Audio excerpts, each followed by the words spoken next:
चतुष्टम चाराय ओम सुसे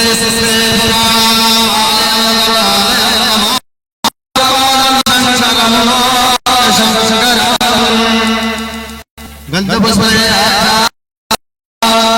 हस्ते तुलसी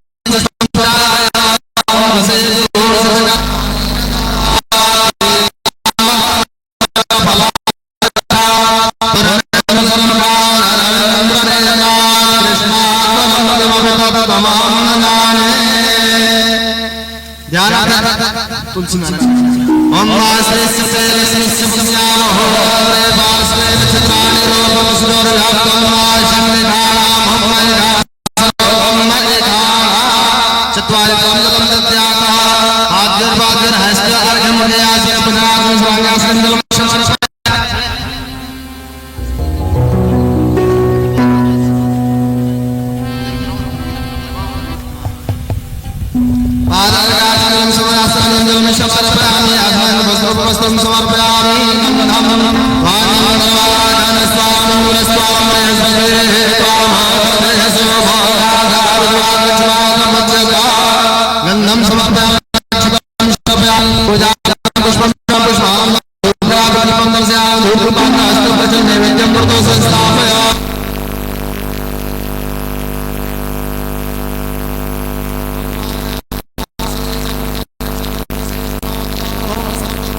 ध्यान दें नमो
राधे राम श्री राधे श्री राधे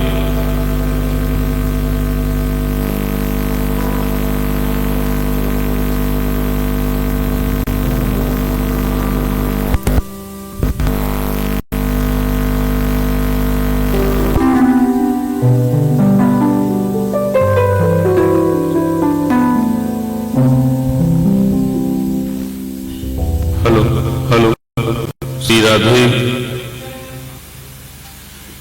बस बस हेलो श्री राधे राधे राधे श्री राधे। हेलो श्री राधे। हल्का सा थोड़ा श्री राधे राधे राधे श्री राधे। ठीक है।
गोविंदाय नमो नमः।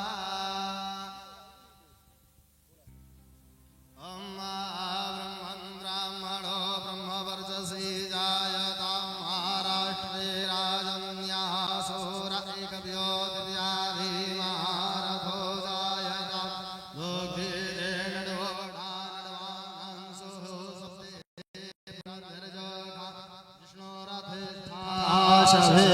युवस्य ददमा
के लिए आप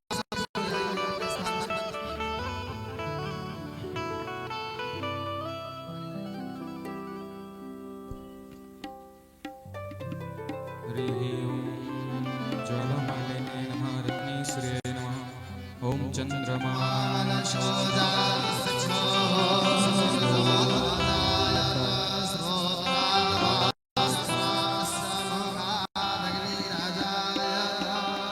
श्री भागवत भगवान की है आरती। पापियों को पाप से है आरती। श्री भागवत भगवान की है आरती। पापियों को पाप से है आरती। अमर ग्रंथि मुक्ति पंथी पंचम वेद निराला नभ ज्योत जगाने वाला। अमर ग्रंथ ये मुक्ति पंथ ये पंचम वेद निराला नभ ज्योति जगाने वाला। हरि नाम यही हरि धाम यही मंगल की आरती। पापियों को पाप से है आरती। श्री भागवत भगवान की है आरती। पापियों को पाप से है तारती। शांति गीत पावन पुनीत पापों को मिटाने वाला। हरि दर्शन कराने वाला। शांति गीत पावन पुनीत पापों को मिटाने वाला।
पावन पुनीत पापों को मिटाने वाला, हर दर्श कराने वाला, ये सुख करनी ये दुख हरनी, ये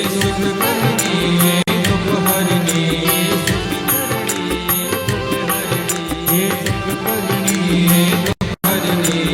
मधुसूदन की आरती, पापियों को पाप से भागवत भगवान की है आरती, पापियों को गाते हैं गाली,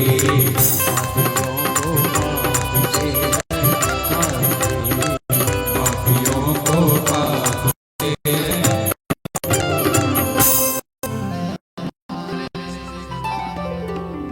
देवादिवंदनम आरोग्यार्थे आत्मायुवंदनम हस्तोपांजलिं हरिः ओं मा जग्नेन जग्नमय जन्तदेवास्तान्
विश्व का माता की, गीता माता की, गायत्री माता की, गंगे मैया की, गणेश जी भगवान की, आदिगुरु शंकराचार्य भगवान की, सत्य सनातन धर्म की, सुखदेव महाराज की, नमः पार्वती पते हर हर महादेव। जय जय श्री राम, जय जय श्री राम।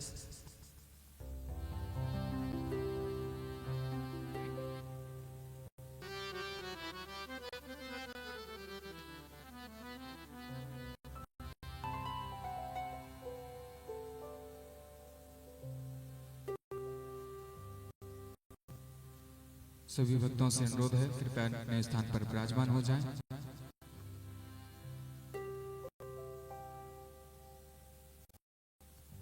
एवं हम और आप श्रीमद् भागवत करने जा रहे हैं। ये ध्यान हमें और आपको रखना चाहिए क्योंकि बड़े ही शांति का वातावरण बनाते हुए हम और एक बड़े ही रमणीक स्थान पर बैठे हैं। शांति मन को ये प्रदान करता है। हम और अपने अंदर शांति का भाव और बाकी बिहारी लाल को विराजमान करें और आज के प्रथम दिवस की हम और आप श्रीमद् भागवत की कथा श्रवण करें। श्री राधे।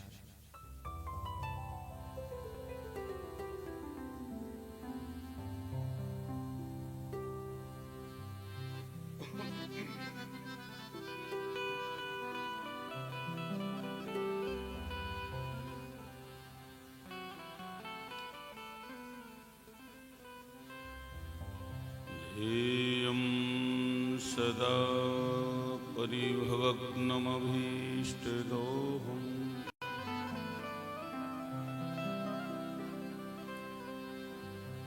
तीर्थास्पदं शिवविरञ्चिनुतं शरण्यम्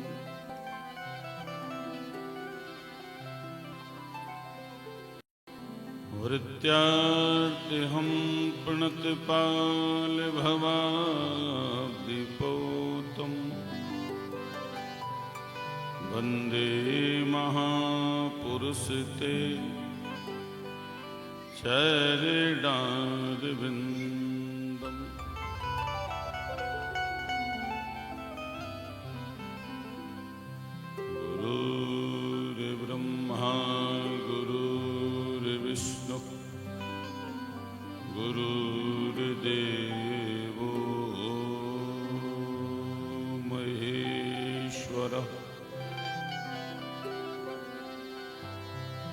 गुरुः साक्षात् परब्रह्म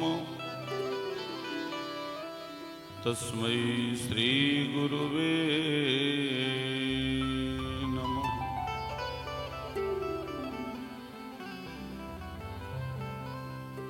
रामाय रामभद्राय रामचंद्राय वेधसे रघुनाथाय सीताया पतये नमः। मनोजवं मारुतितुल्यवेगम्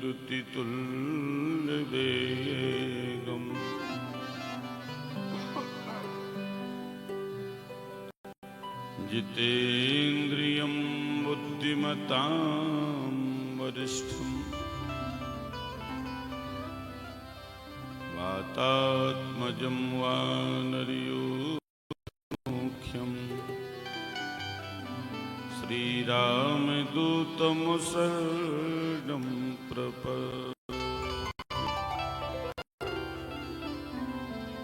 यो अन्तः प्रविश्य मम वाक्यमां प्रसुप्तां सञ्जीयत् खलशक्तिधरा स्वधामना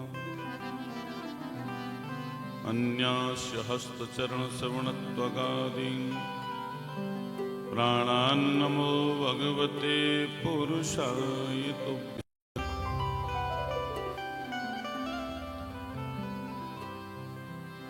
यं प्रव्रजन्तमनुपेतमपेतकृत्यं द्वैपायनो विरहकातर आजुहाव पुत्रेति तन्मयतया तरवो तं सर्वभूतहृदयं मुनिमानितो।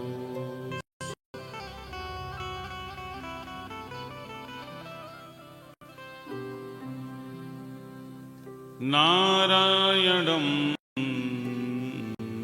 नमस्कृत्य नरं चैव नरोत्तमं देवीं सरस्वतीं व्यासं ततो जयमुदीरये।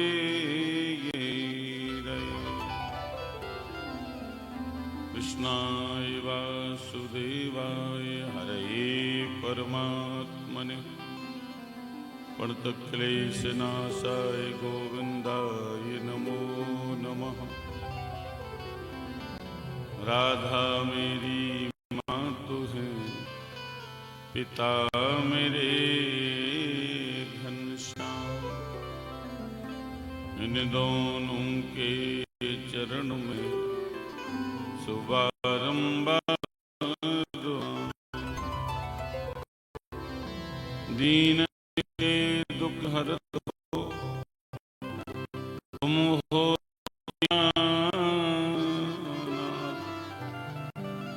राम रमाति रमा को कर दो आप।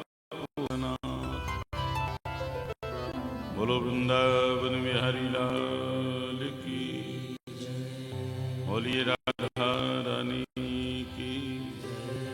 श्रीमद्भागवत महापुराण की, श्री व्यासी महाराज की, श्री सुखदेव जी महाराज की, श्री गंगा मैया की, श्री नीमकौरी बाबा महाराज की, पूज्य श्री सद्गुरुदेव भगवान की, श्री रावतपुरा सरकार की। जय श्री राधे, जय जय श्री राधे, जय जय श्री।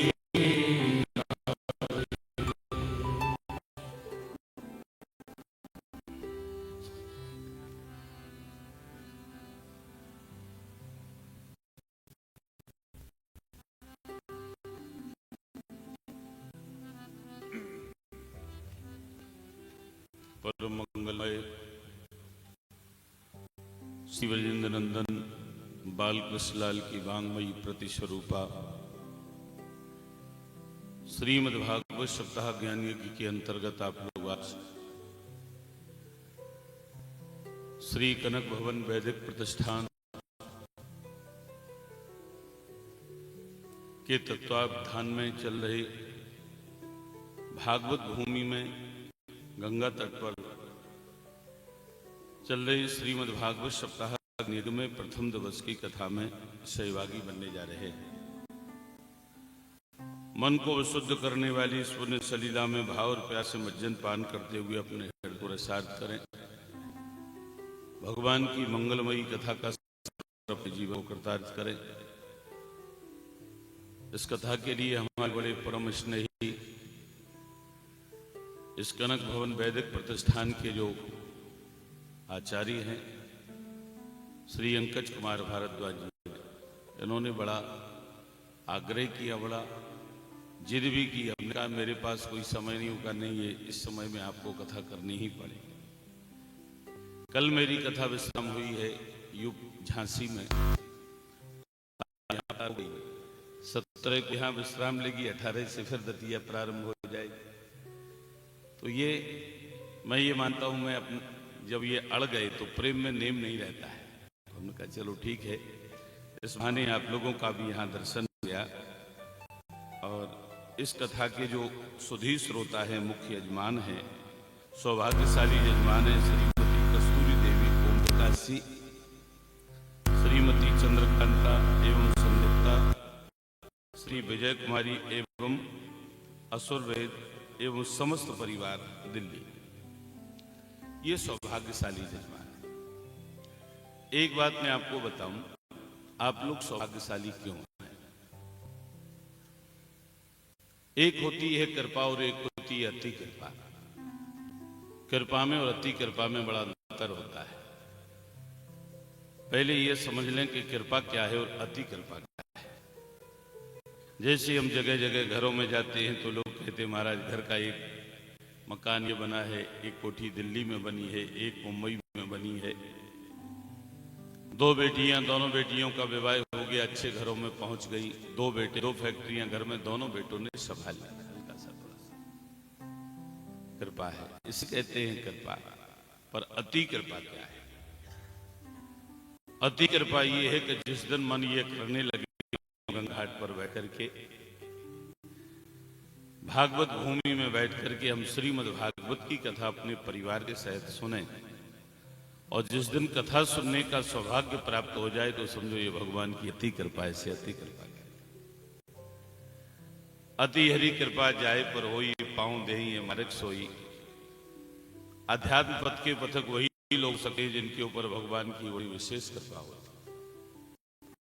घर में हम जो कथा कराते हैं उससे दुगना फल किसी मंदिर में हम कथा सुनते हैं वहां मिलता है, और किसी तीर्थ में यदि हम कथा सुनते हैं, वो भी गंगा का किनारा हो, गंगा घाट हो, जहां सामने से प्रत्यक्ष रूप में गंगा जी दिखाई दे रही हो। सुखदेव जी महाराज की जो भागवत की भूमि है, मैं तो ये कहूंगा कि कलयुग में भागवत उद्गम जो हुआ है वो इसी स्थान से हुआ है। उस भागवत भूमि में यदि आपको सपरिवार कथा सुनना, यदि आपको इसका सौभाग्य प्राप्त हुआ है तो वास्तव में आप लोग बहुत बड़े सौभाग्यशाली। इसका फल जो है ये अनंत गुना है, अनंत गुना फल मिलता है इस भूमि पर। जब मैं कथा करता था प्रारंभ में तो मेरे मन में इच्छा ये थी कि मेरी कथा तक सिद्ध नहीं होगी भागवत में सुखदेव जी की भूमि में एक बार कथा न कहे। मेरे मन में भी ये लालसा थी, और आप तो यजमान बनकर के तब से उनकी ऐसी कृपा हुई कि मैं एक नहीं या कई कथाएं कर चुका। तो ये भागवत में लिखा है कि जन्मांतरे भवेत पुण्यम तदा भागवतम लभेत। भागवत की कथा ऐसे सुनने को नहीं मिलती है। एक नहीं अनेक जन्मों के जब पुण्यों का उदय होता है, भागवत की कथा सुनने का सौभाग्य हमें प्राप्त होता है। एतस्मात् परम किंचन मनः शुद्धि न विद्यते। इससे बढ़कर के संसार में चित्त को निर्मल करने का कोई दूसरा साधन नहीं है। सारे कार्यों से व्यक्ति जब निवृत्त होता है तो उसके उनमें एकता होती है कि मैं अपने माता पिता को गंगा घाट पर बिठा करके श्रीमद् भागवत की कथा सुना दें, बस हमारा जीवन सफल हो जाए। आज से आप लोग 7 दिवस पर्यंत कनक भवन वैद्य प्रतिष्ठान में यहाँ बैठ कर आप लोग सुखदेव जी महाराज के पावन सानिध्य में, नीम करौरी बाबा महाराज के पावन सानिध्य में बैठ करके आप लोग कथा श्रवण करेंगे। आनंद की मंगलमयी कथा का श्रवण करने से पूर्व बड़े भाव से, बड़े प्रेम से कुछ देर हरि नाम संकीर्तन करें। उसके बाद में भगवान की मंगलमयी कथा श्रवण करेंगे। सभी लोग गाएंगे। हे गोपाल राधे कृष्ण गोविंद गोविंद, गोपाल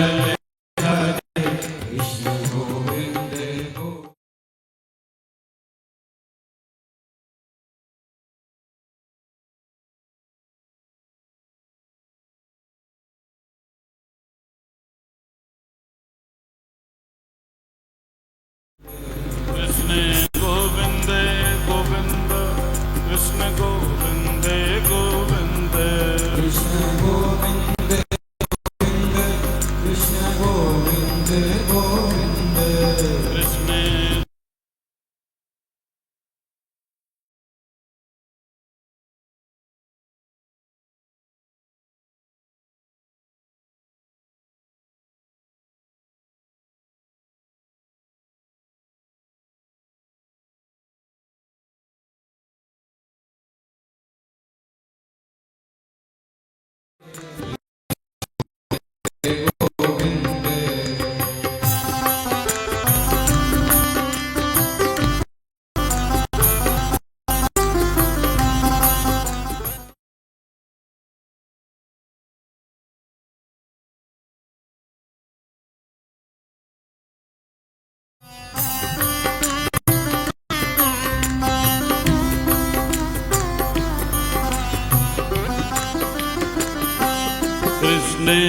कृष्ण गोविंद गोविंद, कृष्ण गोविंद गोविंद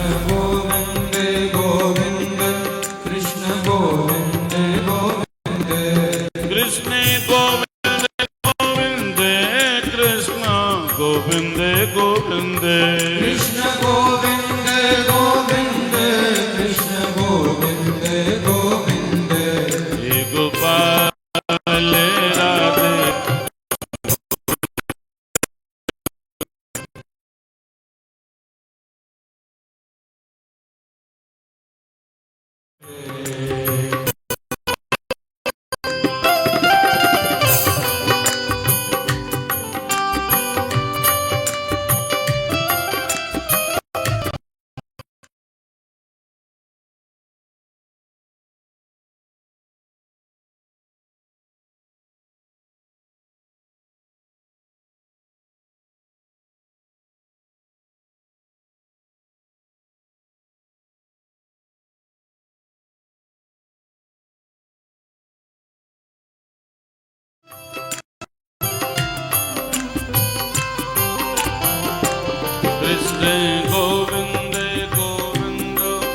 कृष्ण गोविंद कृष्ण गोविंद गोविंद कृष्ण गोविंद गोविंद, कृष्ण गोविंद गोविंद कृष्ण गोविंद गोविंद, कृष्ण गोविंद गोविंद कृष्ण गोविंद गोविंद, हे गोपाल राधे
भागवत की मंगलमयी यात्रा का शुभारंभ करते हैं। श्रीमद् भागवत का महात्म्य जब प्रारंभ हुआ तो सबसे पहले श्लोक में व्यास जी महाराज ने सच्चिदानंद भगवान की स्तुति की। महात्मा का प्रथम श्लोक और श्रीमद् भागवत का अंतिम श्लोक हर व्यक्ति को बोलना चाहिए। मैं श्लोक बोलूंगा, आप लोग भी उसको बोलेंगे मेरे बाद। सच्चिदानंद रूपाय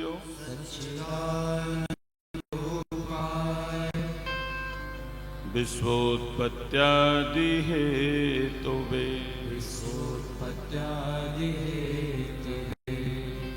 तापत्रय विनाशाय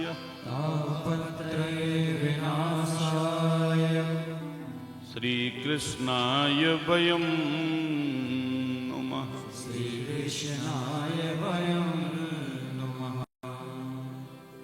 भगवान का स्वरूप कैसा है? सच्चिदानंद रूपाय। भगवान का स्वरूप सच्चिदानंद है। सच्चिदानंद का मतलब क्या होता है? सच्चिदानंद जो है वो तीन शब्दों से मिलकर के बना है, सत, चित और आनंद। सत क्या है, चित क्या है और आनंद क्या है, पहले ये समझिए। सत माने होता है सत्य, परमात्मा का स्वरूप सत्य है। चित माने होता है प्रकाश, जो परमात्मा स्वयं प्रकाशवान है, सारे संसार को प्रकाश देता है। और आनंद, जड़ वस्तुएं जो होती हैं उनमें सत और चित होता है, लेकिन आनंद जो है ये मनुष्य के अंदर होता है। थोड़ा सा इफेक्ट कम करो तो आवाज क्लियर आ जाएगी, हल्का सा।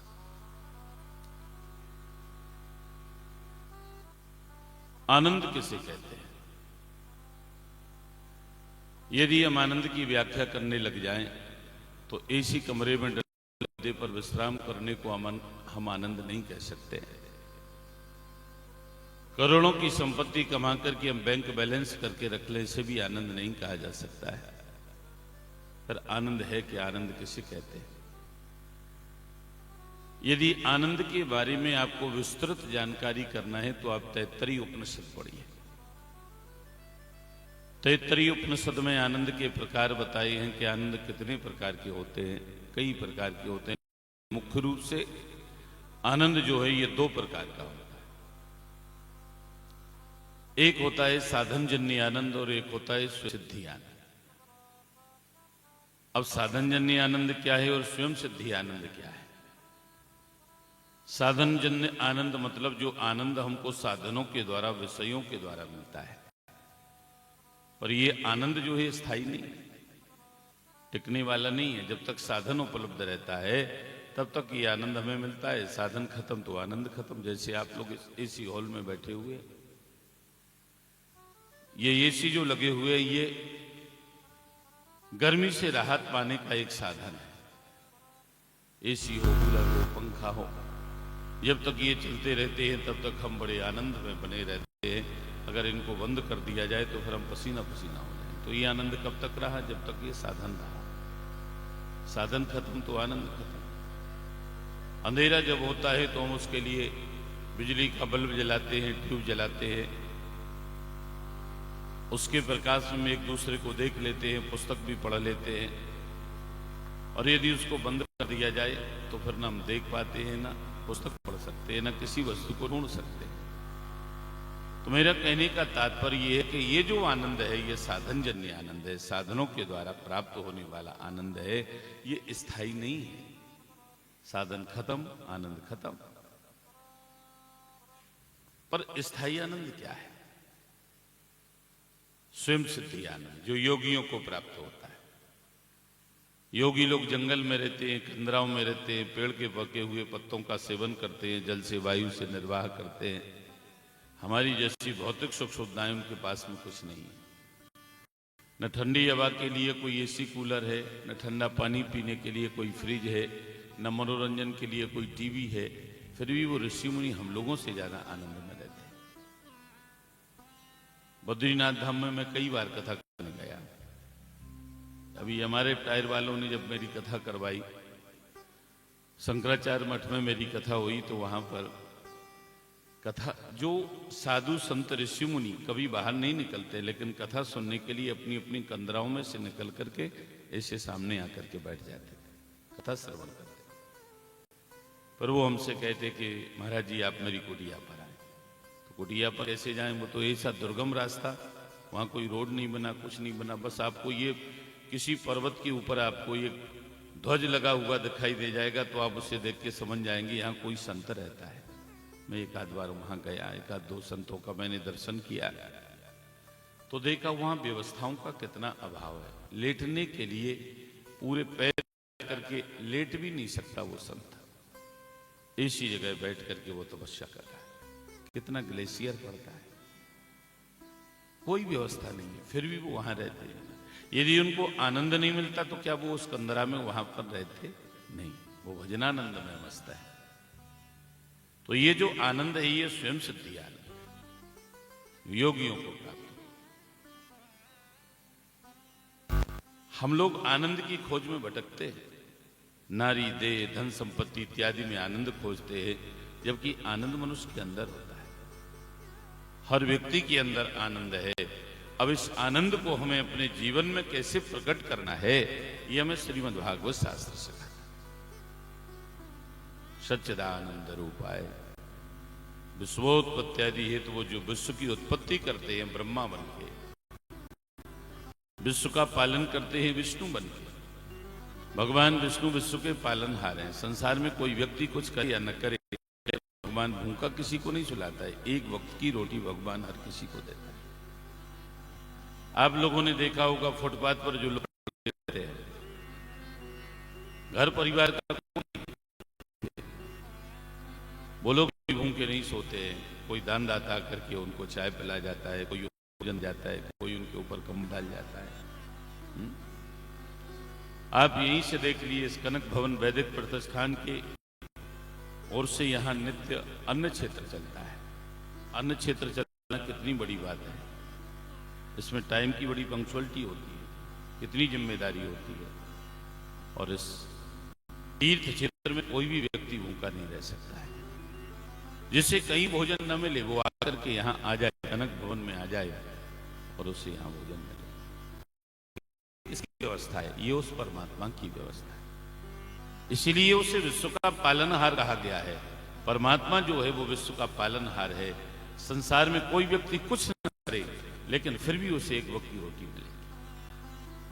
एक बात रुक्मिणी जी ने भगवान की परीक्षा ली, इस बात को बड़े ध्यान से सुनना। क्या परीक्षा ली? भगवान हमेशा ये कहते थे कि सारे जीवों को भोजन देने के बाद में मैं भोजन करता हूं। तो रुक्मिणी जी ने परीक्षा ली, कहीं ये झूठ तो नहीं बोलते।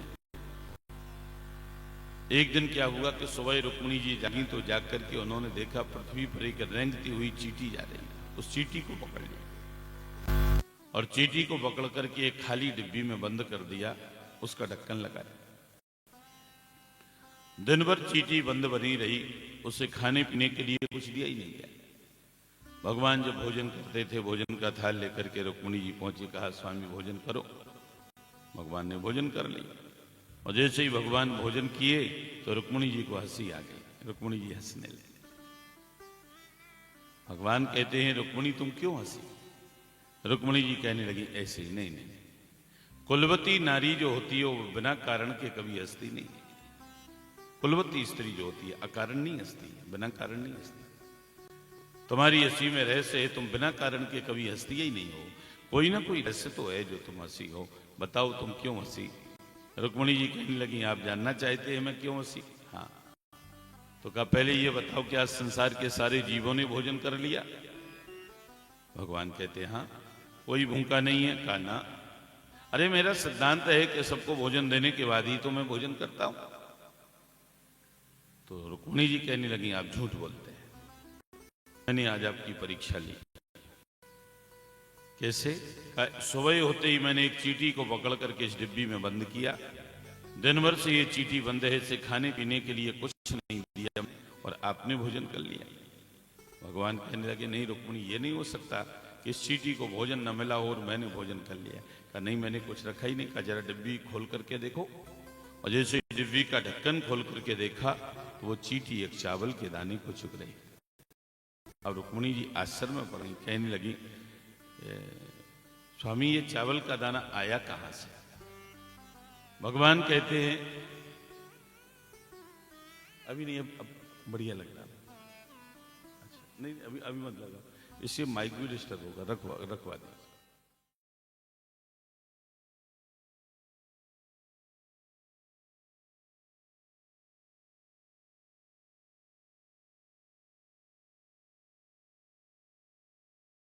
मैंने जब इसमें बंद की तो मैंने अच्छे डिब्बी को इसमें कुछ रखा ही नहीं था मैं, पर ये चावल का दाना कहां से आया? भगवान कहने लगे पहले ये स्वीकार करो कि मैं झूठ नहीं बोलता। रुक्मिणी जी कहने लगी हाँ बाबा मैं मान गई आप झूठ नहीं बोलते हैं, पर ये तो बताओ ये चावल का दाना मैंने रखा ही नहीं, ये आया कहां से? भगवान कहने लगे रुक्मिणी जिस समय तुम चींटी को डिब्बी में बंद कर रही थी तो तुम्हारे माथे में जो तिलक लगा, तिलक में जो चावल लगे हुए थे, तिलक का चावल निकल करके इस डिब्बी में गिर गया, तुमने ध्यान नहीं दिया, उसको बंद कर। मेरा कहने का तात्पर्य यह है कि परमात्मा इतना बड़ा दयालु है, इसलिए उसे विश्व का पालनहार कहते हैं। विश्व का पालनहार है, कोई किसी को भूखा नहीं सुलाता है। विश्वोत्पत्ति और वो संहार करते हैं, शंकर बन के उत्पत्ति करते हैं, ब्रह्मा बन के पालन करते हैं, विष्णु बन के। तापत्रे विनाशाय, तीनों तापों का नाश करते हैं। तीन ताप कौन कौन से हैं? दैहिक दैविक भौतिक ताप।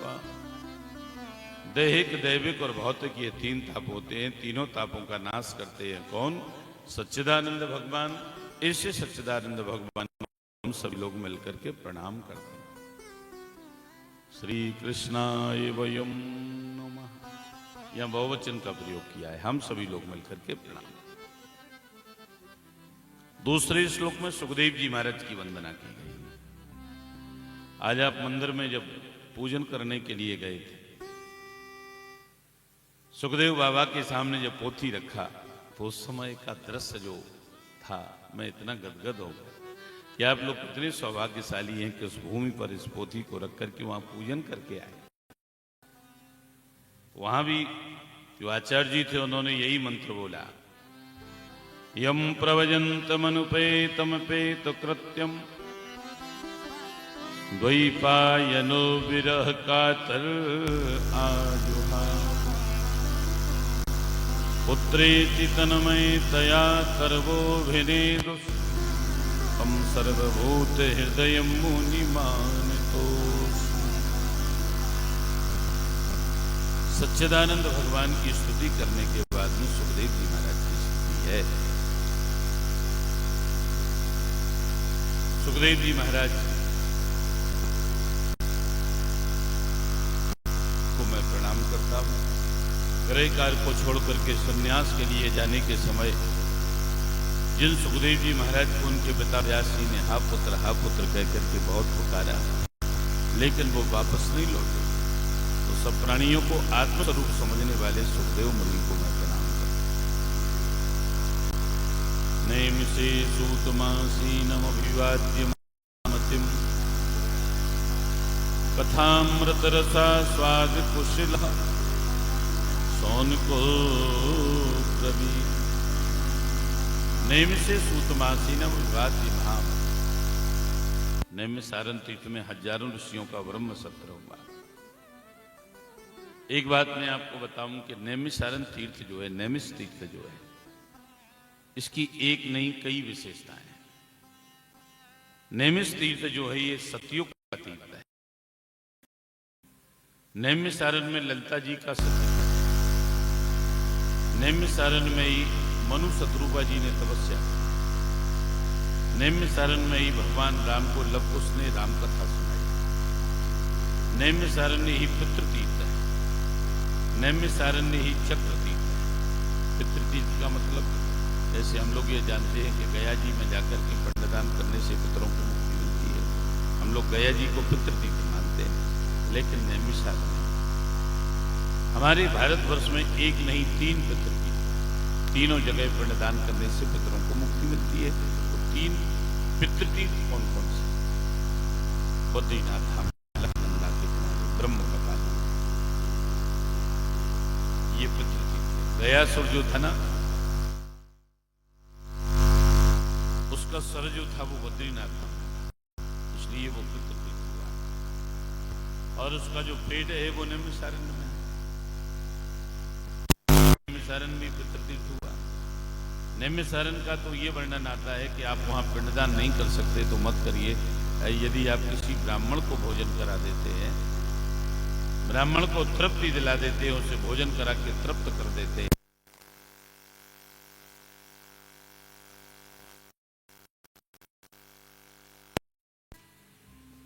नैमिषारण्य जो है ये चक्रतीर्थ भी है। चक्रतीर्थ का मतलब क्या है? एक बार भगवान ब्रह्मा जी से देवताओं ने, ऋषि मुनियों ने कहा, महाराज हमें कोई ऐसा स्थान बताओ जहां हम बैठ करके आराम से कथा सुन सकें। ब्रह्मा जी ने मन के द्वारा एक चक्र पैदा किया और उसको छोड़ा और कहा कि इस चक्र के पीछे पीछे जाओ। इस चक्र की नेमी जहां जाकर के रुक जाए समझ जाना का सुंदर उपयुक्त स्थान वही है। चक्र बढ़ता गया, ऋषि मुनि उस चक्र के पीछे पीछे गए और उस चक्र की नेमी, नेमी किसे बोलते हैं? गति को, संस्कृत में गति को नेमी बोलते हैं। उस चक्र की नेमी एक अरण्य में जाकर के रुक गई, इसलिए उसका नाम नैमिषारण्य पड़ गया। बोलो जय श्री कृष्ण। अरण्य माने होता है वन, नेमी अरण्य में जाकर के रुक गई, इसलिए उसका नाम नैमिषारण्य पड़ गया और स्थान चुन लिया गया कि इससे अच्छा कोई स्थान नहीं कथा की। भी पुराण की कथा सुनते हैं तो सबसे पहले उसमें वर्णन जो आता है वो नैमिषारण्य का आता है। सत्यनारायण भगवान की कथा भी यदि हम अपने घर में करवाते हैं तो पहले श्लोक में आया एकदा नैमिषारण्य, एक समय नैमिषारण्य तीर्थ में हजारों ऋषि। तो नैमिष की बड़ी महिमा है। नैमिषारण्य जहां 88,000 ऋषि बैठ करके कथा श्रवण करते, उन्हीं ऋषि गणों के मध्य में 20 वर्ष के सूत जी महाराज वहां पहुंच गए। 20 वर्ष के सूत जी को आया हुआ देखा तो सब ऋषि मुनि उठ करके खड़े हुए, प्रणाम किया। तो सूत जी महाराज ऋषि मुनियों से कहते हैं कि मेरी उम्र मात्र 20 वर्ष की है, आप लोग इतनी बड़ी बड़ी उम्र के लोग बैठे हैं, हमसे सब बड़े हैं, जिनकी उम्र में एक बार नहीं 13 बार इंद्र बदल चुके हैं, ऐसे से ऋषि मुनि बैठे हैं और वो सूत जी को प्रणाम कर रहे हैं। तो कहने लगे ये मुझे अच्छा नहीं लगा। बड़ा व्यक्ति यदि छोटे को प्रणाम करे तो ये शोभास्पद नहीं लगता है। छोटा बड़े को प्रणाम करे ये न्याय संगत है, पर आप मुझे प्रणाम कर रहे हैं, आप इतने बड़े हैं। तो उन्होंने बड़ा सुंदर जवाब दिया। वो कहने लगे भैया कोई बल में बड़ा होता है, कोई धन में बड़ा होता है, कोई उम्र में बड़ा होता है, कोई ज्ञान में बड़ा होता है, और मैं सबसे बड़ा उसे मानता हूं जो ज्ञानी होता है। मैंने आपकी उनको प्रणाम नहीं किया, मैंने आपके ज्ञान को प्रणाम। आपके अंदर जो वेद शास्त्रों का ज्ञान भरा हुआ है, मेरे प्रश्नों का उत्तर दे सकते हैं, ये मैंने दिया है। अर्घ्य पादादि से पूजन करने के बाद में हजारों ऋषि गणों ने अपना प्रतिनिधि जो है वो सौनक जी को बनाया। ये सौनक जी को कहा मृत रसा स्वाद कुशला रूपी में दक्ष श्री सौनक जी महाराज, और सौनक जी महाराज ने प्रश्नों की जड़ी लगा दी। महाराज आप हमसे ऐसी कथा कहें, अज्ञान ध्वांति विध्वंस कोटि सूर्य समप्रभम सूताख्यायी कथा सारम मम कर्णये रसायनम। अब हमसे ऐसी कथा कहें जिस कथा के सुनने से भक्ति ज्ञान वैराग्य जनित विवेक बढ़ता, जो कथा कानों के द्वारा सुनने लायक, समस्त पापों और तापों का मन होता, कथा सुनने से और जो कथा भगवान को प्राप्त करने में अमोघ हो, आप ऐसी कथा में से संतों के पास आओ तो ऐसे ही प्रश्न करना। संतों कैसा चलेगा, ये मत कहो हमारी बहू के बेटा होगा, ये फालतू प्रश्न नहीं करना चाहिए, क्योंकि संतों का क्षण और अन्न का कण कभी बर्बाद नहीं करना चाहिए, बड़े कीमती होते हैं। संतों यदि कभी सानिध्य प्राप्त हो, उनकी शरण में जाओ तो बस उनसे कहो महाराज हमारा भजन करने में मन कैसे लगे, भगवान की भक्ति कैसे करें, हमें भगवान की प्राप्ति कैसे हो, ऐसे प्रश्न करो। तो जैसे सौनक जी ने सूत जी महाराज से प्रश्नों की घड़ी लगा दी, तो सूत जी महाराज कहते हैं प्रीतः सौनक चित्ते ते ये तो वत्स में विचार्य चो सर्व सिद्धांत निष्पन्नम संसार भये नासनम।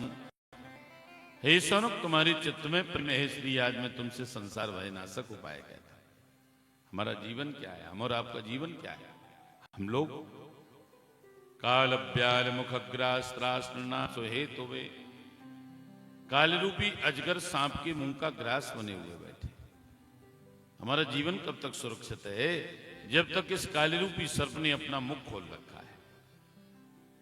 जिस दिन ये काल रूपी सांप अपना मुंह बंद कर लेगा, उसी दिन हमारी जीवन लीला हो जाए। इसलिए काल रूपी सर्प के मुख के द्वारा निगल जाने के भय का नाशक श्रीमद् भागवत शास्त्र है। श्रीमद् भागवतम शास्त्रम कलु कीरेण भाषित एतस्मात् परम किंचन शुद्धि न विद्यते। इससे बढ़कर के संसार में चित्त को निर्मल करने का कोई दूसरा ही नहीं। जन्मांतरे भवेत पुण्यम तदा भागवतम लभेत। कई जन्मों के जब पुण्यों का उदय होता है, तब कहीं भागवत की कथा सुनने का सौभाग्य हमें प्राप्त। भागवत कोई साधारण ग्रंथ नहीं है, साक्षात कृष्ण है। कृष्ण का वांग्मय स्वरूप है। भगवान कहीं नहीं गए, भगवान तो भागवत के पन्नों में समाहित हो गए। जिस समय भगवान अपने परम धाम को जाने लगे, उनके मित्र उद्धव ने कहा महाराज आपके जाने के बाद में लोगों का उद्धार कैसे होगा, कुछ करिए। तो वो क्या करते हैं कि भागवत के पन्नों में समाहित हो जाते हैं। तभी से ग्रंथ साक्षात कृष्ण का स्वरूप समझा जाता है। बड़ा सौभाग्यशाली होता है वो व्यक्ति जिसके सर के ऊपर ये पुराण पधर जाता है। तभी तो इसका इतना सम्मान है कि इसे अपने सर के ऊपर पधरा करके नगर परिक्रमा निकलती है और घर घर से लोग निकल करके प्रणाम करते हैं, सम्मान करते हैं कि आज हमारे द्वारे पर ठाकुर जी आए। इतना सम्मान है। जहां से ये भागवत पुराण की यात्रा निकल जाती है, वहां अमंगल नहीं होता है। ऐसी महिमा है श्रीमद् भागवत महापुराण। ये शुद्ध घी है, ये मान लो। वेदों का, पुराणों का, उपनिषदों का, सबका सार है। जैसे हमको देखते हैं तो ये नहीं लगता कि इसमें घी भी हो सकता है। दूध को देख करके कोई बता सकता है कि घी भी हो सकता है? नहीं, लगता ही नहीं। दूध को देखने से यही लगता कि दूध है, लेकिन दूध को जब जमाया जाता है तो दही बनता है। दही का मंथन किया जाता है तो उससे मक्खन निकलता है, और मक्खन को जब ऊपर रख करके तपाया जाता है तो वो घी।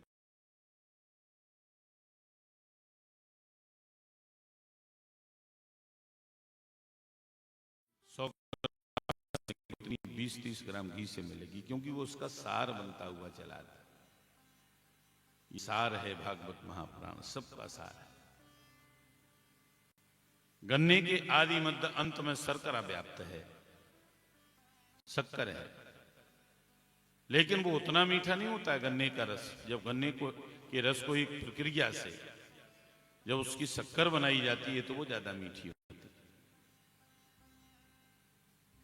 आम का वृक्ष आपने देखा होगा, जड़ में, तने में, पत्तों में, शाखाओं में वही रस होता है, लेकिन आम जब फल स्वरूप पृथक प्रकट होता है और जब वो आम पकता है तो संसार के चित्त होने वाला हो जाता है, वो सार है। ऐसे ये श्रीमद् भागवत महापुराण सार है। सहस्त्र अश्वमेध यज्ञ, ऐसा लिखा है भागवत। सहस्त्र अश्वमेध यज्ञ और 100 वाजपेयी यज्ञ श्री भागवत की कथा के 16 विभाग के बराबर फल को नहीं दे सकते। जिस समय सुखदेव जी महाराज इसी भूमि पर, इसी सुख ताल जिसे वो कहते हैं, इसी भूमि पर जब परीक्षित जी को बैठे गंगा के किनारे, तो देवतलोक अमृत का भरा कलश लेकर के यहां आए। सुधा कुंभम गृही सही देवास तत्र समागमन।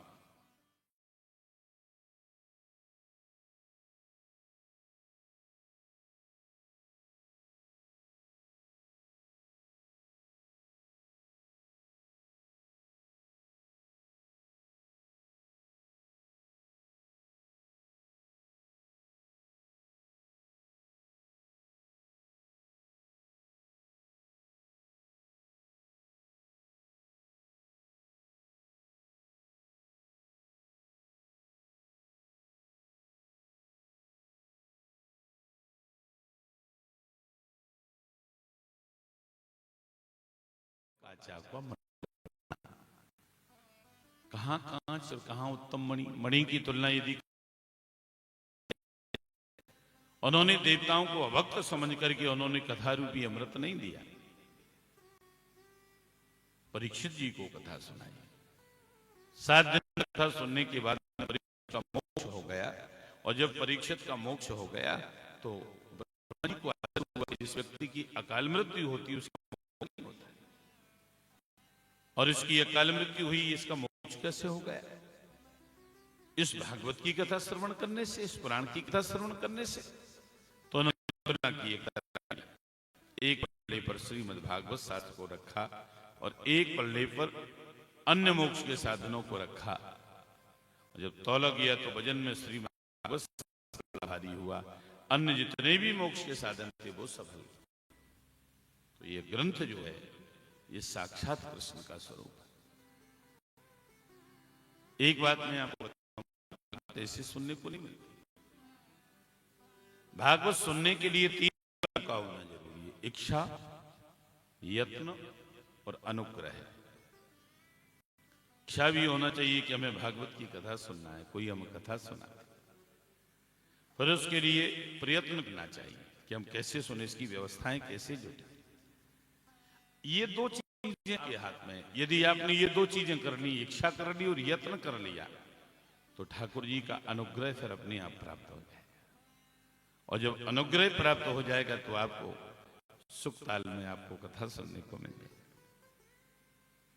इसलिए भागवत की बड़ी महिमा। उत्तम गति की इच्छा हो तो भागवत के श्लोक में रोज। अच्छा, ये भागवत कथा जो है ये सबसे पहले जो है किस सुनी?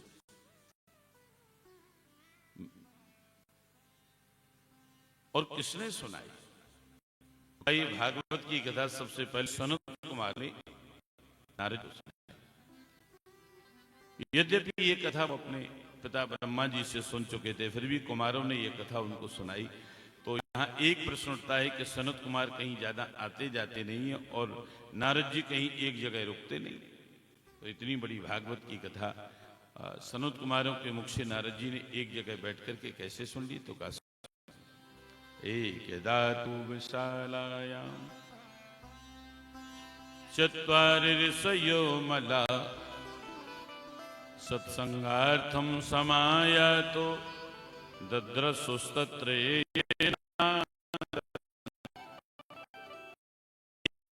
सत्संग के लिए विशाला नगरी को गए। सनत कुमार विशाला नगरी किसे कहते हैं जानते हो? बद्रीनाथ धाम, विशाला नगरी। वहां उन्होंने नारद जी को देखा तो नारद जी का उदास मुख है। नारद जी का उदास मुख देख करके कहा, कथम ब्रह्मंडीन मुखा कुतश्चिंता तुरो भवान त्वरितम गम्यते कुत्रो कुतश्चागमनम तव। यहां मैं कथा ज्यादा कहूंगा, चुटकुला नहीं कहूंगा, क्योंकि ये भारत की भूमि है, यहां कथा की महिमा है। आपको ऐसी कथा सुनने को मिलेगी, बिल्कुल कथा का सार मैं आपको सुनाऊंगा। त्वरितम गम्यते कुत्र कुतश्चागमनम तब। नारद जी का उदास मुख देखा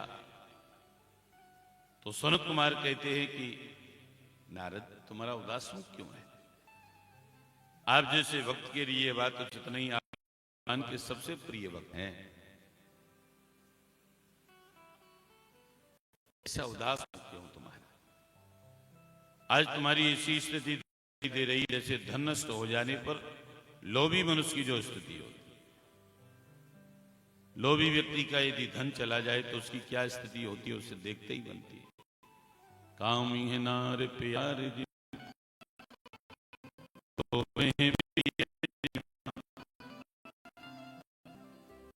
कामी व्यक्ति को स्त्री प्रिय होती है और लोभी व्यक्ति को धन प्रिय होता है। इसलिए शास्त्रों में कहा गया कि अत्यंत कृपणस्य, अत्यंत कृपण जो व्यक्ति होता है, लोभी होता है, उसका तो नाम भी नहीं लेना चाहिए। लोभी व्यक्ति का नाम नहीं लेना चाहिए, बड़े पुत्र का नाम नहीं लेना चाहिए, ज्येष्ठ पुत्र का नाम नहीं लेना चाहिए। इसलिए लोग क्या करते हैं, ज्येष्ठ पुत्र का एक नाम, निक नेम कोई ऐसा रख लेते हैं,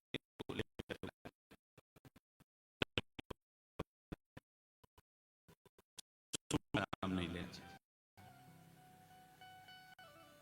तो नारद जी से सनत कुमार कहते हैं कि तुम्हारे हो जाने पर लोभी मनुष्य की जो स्थिति है, बताओ नारद क्या बात है? तो नारद जी कहते हैं सुनो मेरी स्थिति क्यों?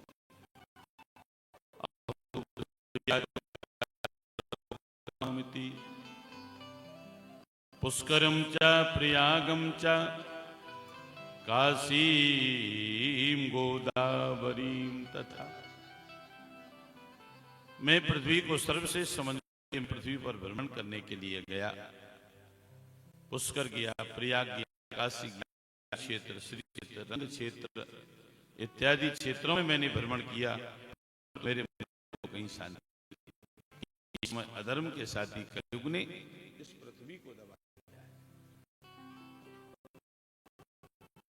न कहीं तप है, न सत्य है, न शौच है, न दया है, न दानी। होकर के अपना अपना पेट भरने में लगे हुए हैं और छलपूर्वक असत्य हैं। कलयुग बाबा जी रामायण में लिखते हैं, कलयुग का व्यक्ति जो है वो झूठ बोलता है। झूठ देना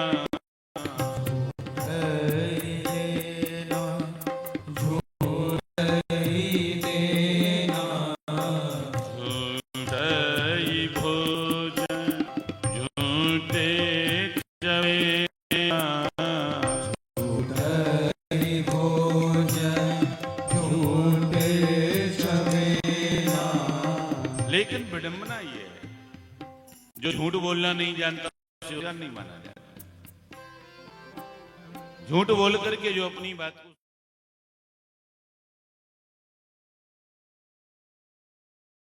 को मैं अपनी तरफ से कह रहा हूं,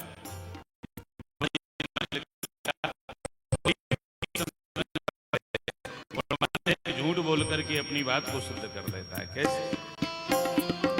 जो कहे झूठे मस्करी जाना, जो कहे झूठ मस्करी जाना, कलयुग सोई गुण बलते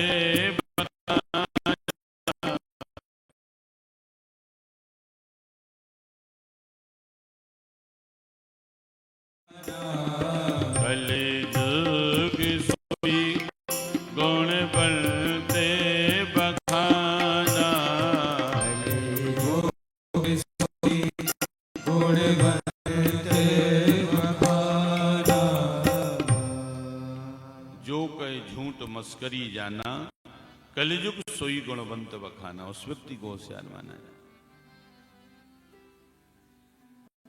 घरों में जाके मैंने देखा करुणी प्रभु श्याल को बुद्धिदायक,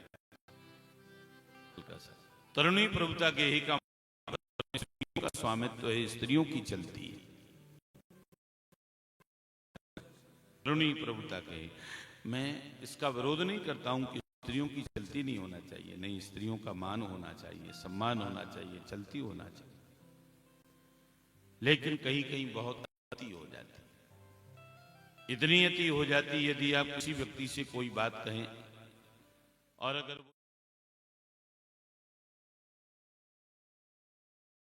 तो वो सोच के नहीं बताएगा,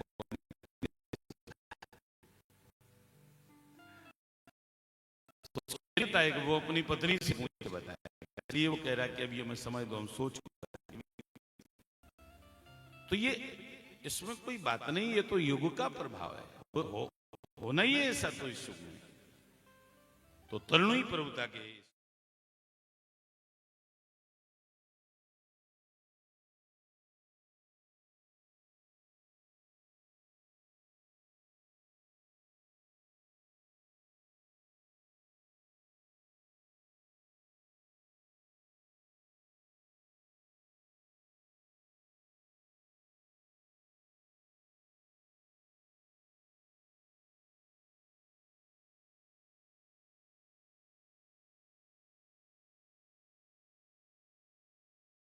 पृथ्वी पर अनेक देव मनुष्यों के द्वारा नष्ट भ्रष्ट किए जा चुके हैं। न कोई योगी है, न सिद्ध है, न ज्ञानी है, न सदाचारी है।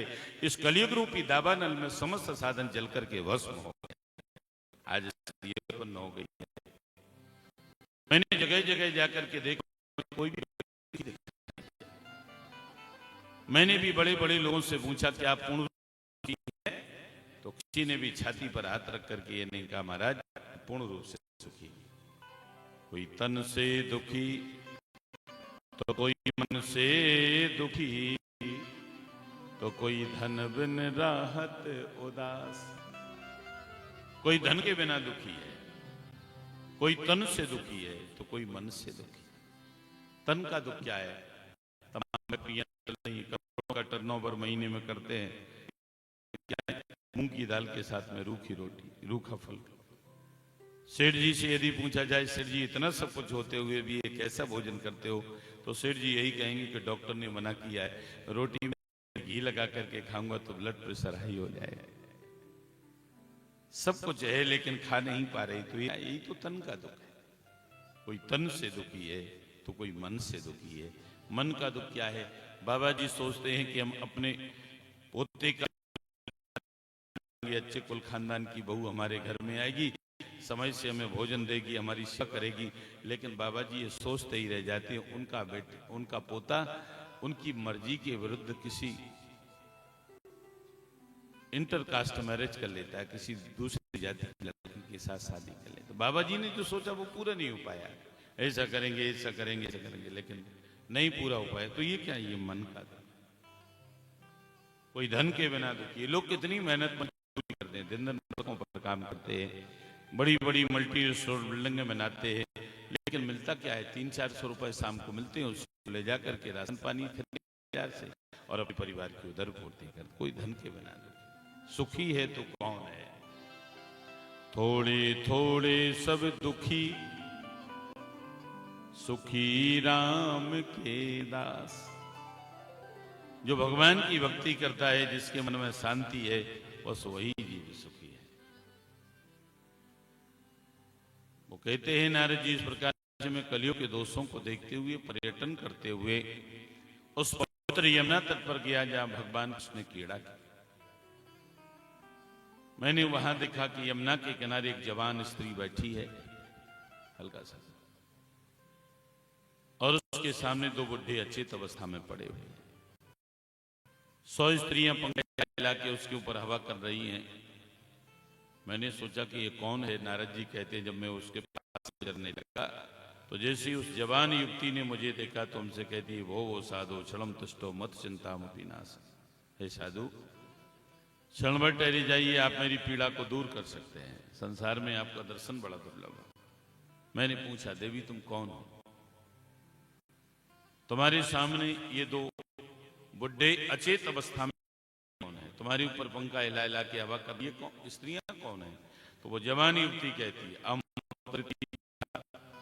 भक्ति इमौ चातनि यौ मतौ। मेरा नाम भक्ति है। ये दोनों मेरे पुत्र हैं। नाम क्या है? ज्ञान वैराग्य नामानु। एक का नाम ज्ञान है, एक का वैराग्य है। काली योगे न जर्जरो। ये बूढ़े हो गए। ये गंगा इत्यादि नदियां हैं जो मेरे ऊपर पंखा हिला हिला के हवा कर रही हैं।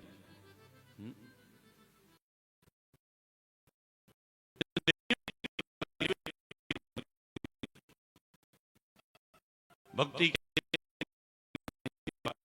लगेगा। मैं द्रविड़ देश में उत्पन्न हुई, कर्नाटक में, महाराष्ट्र में बड़ी हुई और गुजरात में आकर के मैं बूढ़ी। वहां कलिकाल के संबंधों से होने वाले पखंडों ने मेरे अंगों को खंडित कर दिया और मैं बहुत समय से पुत्रों के समेत दुर्बल हो रही हूं। पर जैसे ही वृंदावन में आई तो वृंदावनम पुनः प्राप्यो नवीन उस रूपणी। इस वृंदावन में आकर के मैं जवान हो गई। धन्य है वो वृंदावन जहां साक्षात भक्ति महारानी नृत्य करती हैं। धन्य वृंदावन तेन भक्ति नृत्य। जहां की मयूर के नृत्य के कंपन से, साधु संतों की वाणी से, यमुना की कलकल करती हुई धारा से निरंतर श्री राधा का नाम सुनाई देता है। इसलिए तो वृक्ष के संतों ने गाया है, श्री राधे मोहे। वृंदावन का ये भाव देखिए आप। रसखान जी ने लिखा, मानस हो तो वही रसखान, रसों ब्रज गोकुल गांव के ग्वारन। इसलिए हर वक्त ये चाहता है मुझे जन्म मिले तो वृंदावन में मिले। श्री राधे मोहे किशोरी मोहे, बिहारी मोहे, ब्रज को बनैयो मोर नाचू तात थई थई। श्री राधे मोर नाचू मैं नाचू तात थई थई। नाचो तथा थई मैं नाचू तात थई थई। नाचो तथा थई। श्री राधे मोहे बिहारी मोहे किशोरी मोहे, ब्रज को बनैयो मोर नाचू तात थई थई। श्री राधे मोर ब्रज को बनैयो।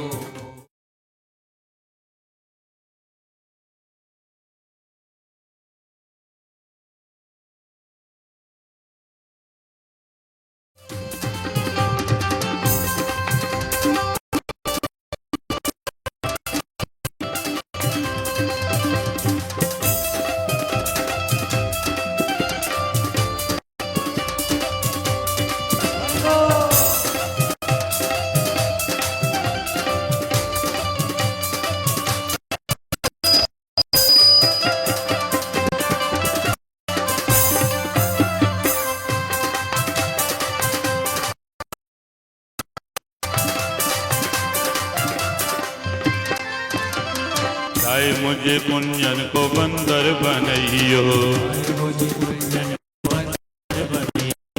चाहे मुझे कुंजन को बंदर बनैयो,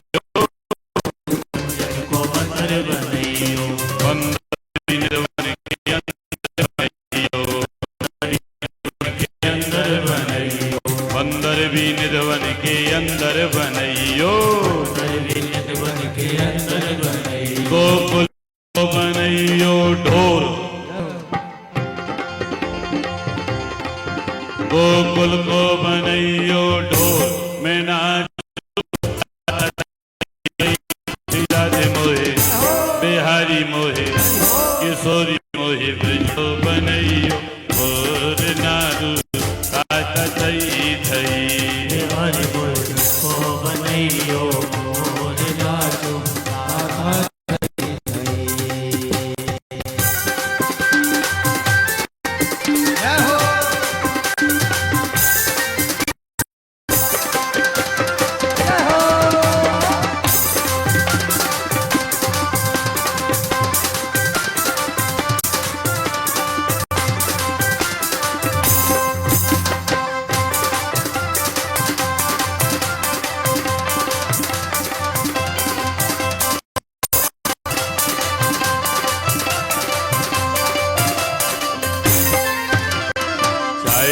गलियन को कुकर बनैयो, गलियन को कुकर बनैयो, कुकर बनैयो बनइयो भक्त द्वारन फेरइयो कर बनइयो भक्त द्वारन फेरइयो कर बनइयो भक्त द्वारन फेरइयो कर बनइयो भक्त द्वारन फेरइयो वन में घुसने ना दूचो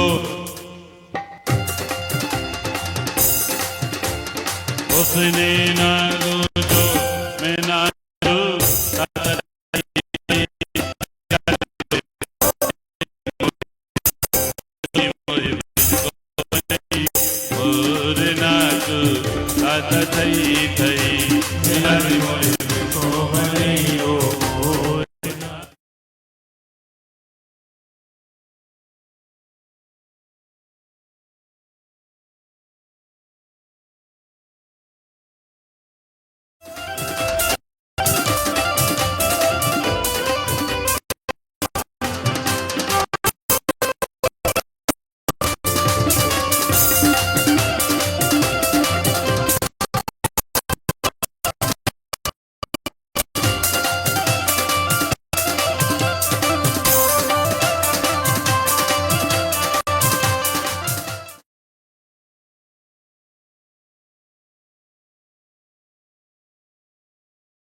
चाहे मुझे धूल हो बनइयो वृंदावन की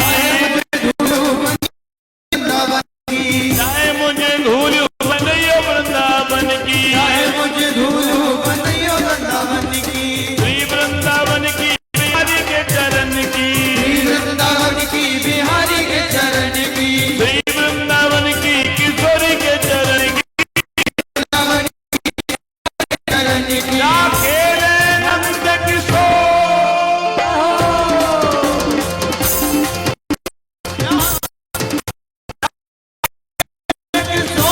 मैं नाचूं सधई सई बिहारी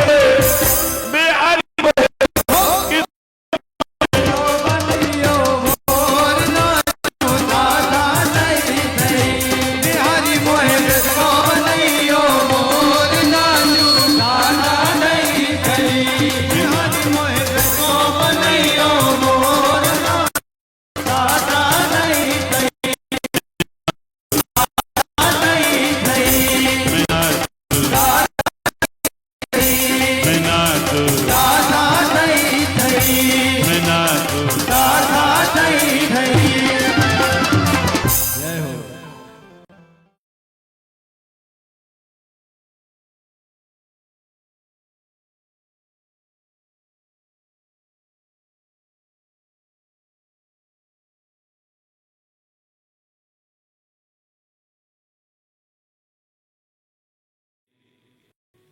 एक तांगे वाला एक रिक्शे वाला भी होगा, यदि आपसे रास्ता मांगेगा तो ये नहीं कहेगा ये भाई एक तरफ बढ़ जाओ, वो भी राधे राधे बोलेगा। वृंदावन में राधा जी का साम्राज्य है, किशोरी जी का साम्राज्य। धन्य है वृंदावन जहां भक्ति जवान हुई है। भक्ति महारानी ने कहा कि हमारे ये दोनों पुत्र हैं ज्ञान वैरागी, ये अचेत अवस्था में है, इनको सचेत करो। ज्ञान वैराग्य के कानों के समीप अपना मुख ले जाकर के बार बार वेद की अंत में गीता पाठ सुनाया तो वो उठ करके बैठ गए और जिस स्थिति में थे उसी स्थिति में हो गए।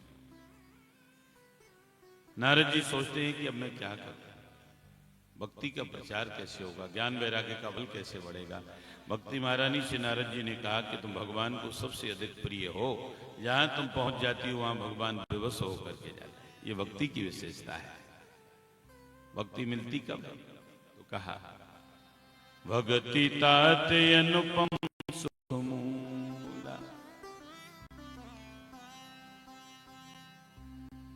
मिलई जो संत होए अनुकूला। भक्ति मिली कब? मिले जो संत होए अनुकूला, संतों की कृपा से भक्ति की प्राप्ति हुई। अच्छा, संत किसे कहते हैं? जिसकी आंखों में प्रेम हो वो संत है। जो तुम्हें अंधकार से प्रकाश में लाकर खड़ा कर दे वो संत है। जो गरीब को अमीर को एक दृष्टि से देखता हो वो संत है। और जो अति से अति सहन करता हो वो संत है। यदि गुण किसी व्यक्ति में पाए जाते हो, चाहे वह कुर्ता धोती पहने तो वह संत है, चाहे पैंट पजामा पहने तो वह संत है। संत वस्त्रों से नहीं होता है, विचारों से। आपने नाम सुना होगा संत एकनाथ जी महाराज का। हल्का सा, एकनाथ जी महाराज एक बार गोदावरी से स्नान करके लौट रहे थे। रास्ते में एक दुष्ट व्यक्ति मिला तो उसने उनके ऊपर थूक दिया। एकनाथ जी महाराज तो ऐसे संत थे, उन्हें कोई प्रभाव नहीं पड़ा। दोबारा से गए, गोदावरी में स्नान किया, फिर वहां से आ रहे थे तो वही दुष्ट व्यक्ति फिर मिल गया तो उसने फिर थूक दिया। फिर भी उन्होंने कुछ नहीं कहा। देखो कितनी अति सहन की उन्होंने। 30 बार किया स्नान, लौट के फिर थूक दिया। एक बार नहीं, 2 बार नहीं, 10 बार नहीं, उस व्यक्ति ने उनके ऊपर 108 बार, 108 बार में एक बार भी संत जी ने कुछ नहीं कहा। हंस करके चले जाते, लौटे फिर गोदावरी में स्नान कर लेते। 108 गोदावरी से स्नान करके लौट रहे थे तो वही दुष्ट व्यक्ति उनके चरणों में गिर गया, क्षमा मांगने लगा। महाराज मुझसे बहुत बड़ा अपराध हो गया है, क्षमा कर दो। मैंने आपको पहचान नहीं पाया, मैंने आपके ऊपर 108 बार थूका और आपने इतनी अति सहन की, 108 बार में एक बार भी कुछ नहीं कहा। तो संत जी ने बड़ा सुंदर उत्तर दिया। वो कहने लगे, भैया तेरी कृपा से आज मुझे 108 बार गोदावरी स्नान का फल प्राप्त हो गया। संत ऐसे होते हैं, ऐसे संतों का संग करने से भक्ति की प्राप्ति होती है। पर भक्ति मिलती कब है? भक्ति के साधन क्या है? प्रथमहि विप्र चरण अति प्रीति, ब्राह्मणों के चरणों में प्रेम होना, रामायण कह रही है। इसलिए तो हम ब्राह्मणों का तिलक करते हैं, उनका पूजन करते हैं, उनको दक्षिणा देते हैं। भगवान अपनी पूजा से जितने प्रसन्न नहीं होते जितना ब्राह्मणों होते, रामायण कहती है। प्रथमहि विप्र चरण, प्रथम साधन है ब्राह्मणों का सम्मान, ब्राह्मणों की पूजा, ब्राह्मणों के चरणों का स्पर्श करना, ये पहला साधन। प्रथमहि विप्र चरण अति प्रीति, निज निज कर्म निरतो श्रुतो।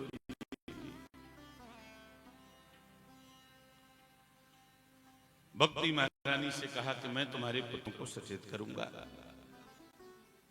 और उसी समय उन्होंने अपने नेत्रों को बंद किया, ध्यान लगाया तो उनको एक आकाशवाणी सुनाई दी नारद जी को। आकाशवाणी ने क्या कहा? हल्का सा, उद्यमा सबलस्तेतु भविष्यति न संशय। तो कोई सत्कर्म करो, पर यह नहीं बताया कि हम क्या करें, बस सत्कर्म करो तो भक्ति विचार होगा, ज्ञान वैराग्य का बल बढ़ेगा। नारद जी सोचने लगे कहाँ होंगे जो हमें सत्कर्म के बारे में बताएंगे। इससे चिंता से विकल नारद जी बताए हमको। बद्रीनाथ धाम में पहुंचे तो सनत कुमारों का दर्शन किया है। इदानी भूर भाग्ये बद्री संगमा स्थितः, कुमारावदितां शीघ्रं कृपां कृत्वा ममोपरि।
कृष्ण हरे हरे।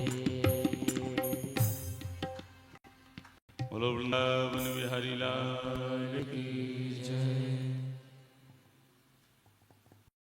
नारद जी ने जब सनत कुमारों का दर्शन किया, इदानी भूर्भाग्येनो भवद्विसंगमास्तथा कुमारावदताम शीघ्रम कृपाम कृत्वा ममोपरि। मेरे भाग्य का उदय हुआ जो आप जैसे महापुरुषों का दर्शन। सनत कुमारों का जीवन क्या है? कथा मात्री के जीवना, जिनका जीवन कथा है। चारों भाई बस इसी कि हमको कथा सुनने मिले। छोटे से छोटा वक्ता कहीं कथा कहता हुआ मिल जाता, चारों भाई बैठ करके प्रेम से कथा सुनते थे। और जिस दिन कोई वक्ता नहीं मिलता तो एक भाई वक्ता बन जाता था, तीन भाई श्रोता बन जाते। लेकिन कथा नित्य होती, क्योंकि कथा से बड़ी किसी की महिमा नहीं होती है। इनका जीवन ही कथा है। मैं तो ये कथा, भागवत की कथा आप लोगों को सुना रहा हूं। क्यों? क्योंकि भगवान शंकर ये कथा क्यों कहते थे? क्या उन्हें किसी से कोई प्रमाण पत्र लेना था, या उन्हें किसी से कोई फूलों का हार पहनना था? नहीं, कथा की वो महिमा जानते थे, इसलिए वो नित्य कथा पार्वती जी को सुनाते। तो कथा से बड़ी महिमा किसी की नहीं थी। अच्छा, सनत कुमार कैसे लगते हैं? जैसे जबकि सबसे ज्यादा उम्र है सनत कुमारों, ऐसे लगते हैं जैसे कोई 5-5 वर्ष के बच्चे खड़े हो। क्यों? ये भजन का प्रभाव। जो व्यक्ति भजन करता है, हरि शरणम का जप करता है, तो भागवत में लिखा है कि जरा स्मान न बाधते। उस व्यक्ति को कभी जरा माने होता है बुढ़ापा, बुढ़ापे में कष्ट नहीं होता है जो हरि शरणम का जप करता है। बुढ़ापे में उसका चेहरा चमकता रहता है। सनत कुमारों का जीवन जो है ये कथा मात्री का जीवन है, कथा ही का जीवन। सनत कुमारों से कहा कि क्या है, सत्कर्म किसे कहते हैं? सत्कर्म तो सनत कुमार कहते हैं द्रव्य यज्ञ, योग यज्ञ, वेद पाठ की यज्ञ हैं। ये यज्ञ कर्मों को बताते हैं। विद्वानों ने सत्कर्म किसे बताया तो कहा सत्कर्म सूचको नूनम ज्ञान यज्ञ स्मृतो बधई। ज्ञान यज्ञ को सत्कर्म बताया। वो ज्ञान यज्ञ क्या है? श्रीमद्भागवतालापः सतु गीता सुगात। यज्ञ श्रीमद्भागवत की कथा है, इससे बड़ा कोई सत्कर्म नहीं है। श्रीमद्भागवतालापः सतु गीता सुगात भी, जिस भागवत का गायन सुखदेव जी जैसे महात्माओं ने किया है।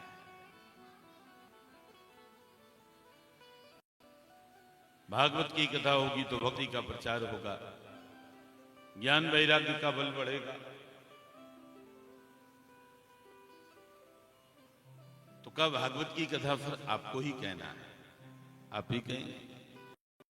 स्थान भी आपको निश्चित करना है कि भागवत की कथा कहां होना चाहिए। गंगा द्वार समीपे तु तटमानंद नामकम। हरिद्वार में गंगा के किनारे भागवत की कथा। गंगा के किनारे कथा होने का सबसे बड़ा पुण्य मिलता है, सबसे बड़ा महत्व होता है।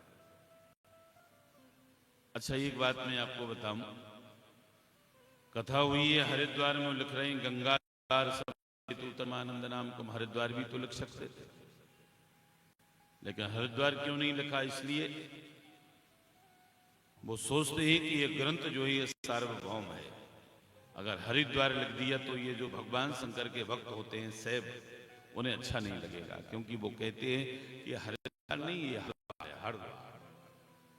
बाबा केदारनाथ के यहां जाने का यही तो द्वार है। शिव जी के भक्त कहते हैं ये हरिद्वार है, पर जो वैष्णव होते हैं, विष्णु भक्त कहते हैं नहीं। बद्रीनाथ धाम जाने का ये द्वार है, वो कहते हैं हरिद्वार, वो कहते नहीं। तो दोनों में आपस में दोनों को अच्छा नहीं लगेगा। हरिद्वार लिख दिया तो सबों को अच्छा नहीं लगेगा, अच्छा नहीं लगेगा। इसलिए जो विवादास्पद नहीं है मैं उसका नाम लिखूंगा।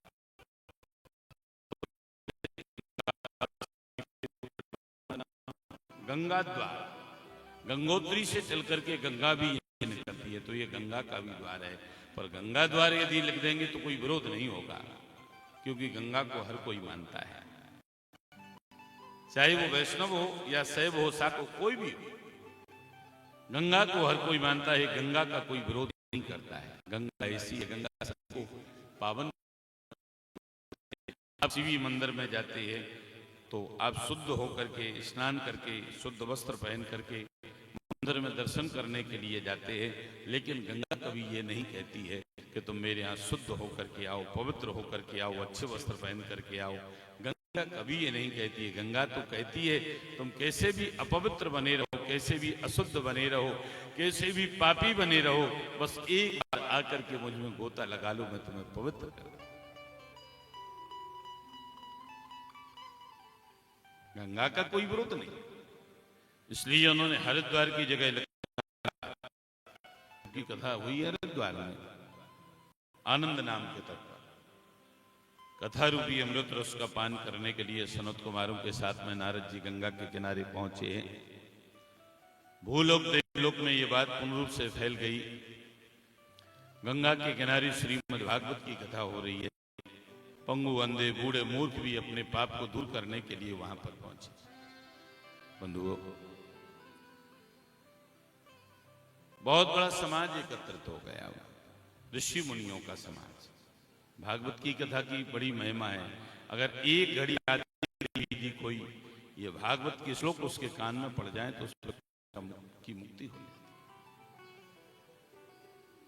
कई लोग ऐसे तो थे, उन्हें पता चल गया गंगा के किनारे भागवत की कथा तो बहुत होती रहती। हमें निमंत्रण नहीं आया तो हम नहीं जाएंगे। अरे भाई, ये मत सोचो निमंत्रण आए तब हम जाएंगे। बगैर निमंत्रण के जाओ। कहीं कथा हो रही हो, बगैर निमंत्रण के जाइए।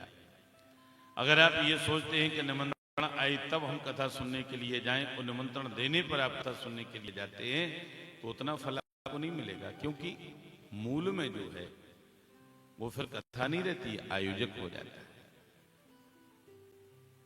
आप कथा हॉल में आएंगे, कथा पंडाल में आएंगे, तो आप ध्यान कथा में नहीं रहेगा, आयोजक की तरफ रहेगा कि जिसने हमें निमंत्रण दिया है वो व्यक्ति मुझे देख ले, अंकज जी मुझे देख ले, इन्होंने, भारद्वाज जी ने मुझे बुलाया है या आपने बुलाया है, जो आयोजक है उसने बुलाया है। मुख्य उद्देश्य पहले ये रहता है कि जिसने निमंत्रण दिया है वो व्यक्ति मुझे देख ले, बस उससे राधे राधे हुई, उसने देख लिया, लिफाफा चढ़ाया और चलते। नहीं भाई, ये मत सोचो कि हमें बगैर बुलाए जाए। उसमें ऐसे लोग थे तो भृगु जी उनके पास गए, इच्छा तो थी कथा सुनने जाएं, लेकिन स्वाभिमान की वजह से नहीं आ रहे। भृगु जी कहते हैं कि हम आपको निमंत्रण देने के लिए आए हैं, आप चलिए।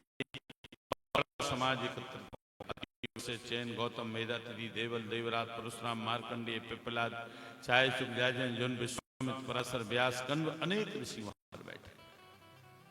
सनत कुमार व्यास गादी पर बैठ करके भागवत की महिमा का गान करते हैं। इदं भागवतम नाम पुराणं ब्रह्म संहितं भक्ति ज्ञान विरागाण स्थापनाय प्रकाशितम्। ये भागवत पुराण जो है ये वेदों से प्रतिष्ठित है, भक्ति ज्ञान वैराग्य के स्थापन के लिए प्रकट किया गया है ये ग्रंथ। इस ग्रंथ की कथा का सुनना सदैव आदरणीय माना गया। भागवत में लिखा है, सदा सेव्या श्रीमद्भागवती कथा श्रवण मात्रेण हर्षितम समाश्रय। जिसके सुनने से भगवान चित्त में भली भांति ले लेते हैं। यस्या श्रवण मात्रेण मुक्ति करता ले सता। जिसके सुनने से मुक्ति हस्तगत हो जाए। इसलिए उत्तम गति की इच्छा हो तो भागवत के श्लोकों का पाठ करो। एक अध्याय 10 श्लोक, 5 श्लोक, 2 श्लोक, 1 श्लोक, आधा श्लोक, चौथाई श्लोक का भी मात्र हो जाता है, क्योंकि ये व्यास जी महाराज की अंतिम कृति है। व्यास जी महाराज ने इस ग्रंथ को लिखने के बाद में अपनी कलम को रख दिया, कोई ग्रंथ नहीं लिखा। इसलिए ये अंतिम ग्रंथ है, सबका सार, जितने भी ग्रंथ लिखे हैं सबका इसी में रखते हैं, इसलिए इसकी बड़ी महिमा। जिन लोगों ने भगवान की कथा अपने कानों के द्वारा नहीं सुनी, उनके कान कैसे हैं? पूज्य बाबा जी रामायण कहते हैं, जिन हरि कथा सुनी नहीं कान,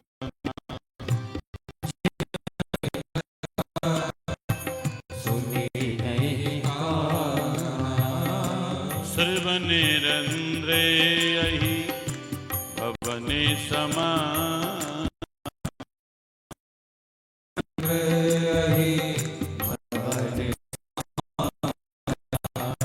जिन लोगों ने भगवान की कथा अपने कानों के द्वारा नहीं सुनी, उनके कान कैसे हैं? सांप की बामी की तरह होते हैं।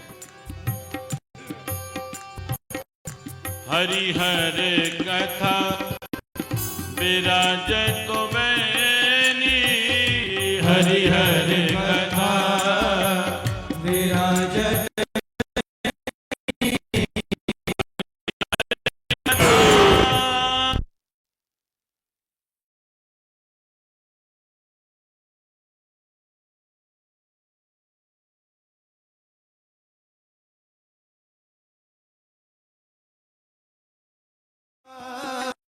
विराजत बेनी, सुनते सकल मुद मंगल दे,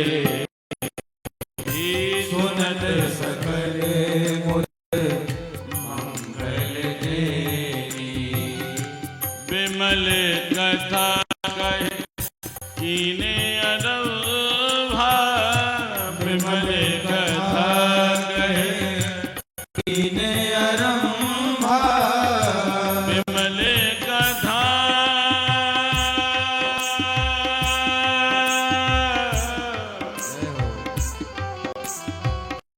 विमल कथा कहे कीने अरभा, विमल कथा कहे कीने अरंभा, सुनते न साए काम मद दम्भा, सुनते न साए काम मद दम्भा, सुनते न साए काम मद दम्भा, सुनते न सारे काम मद दम्भा।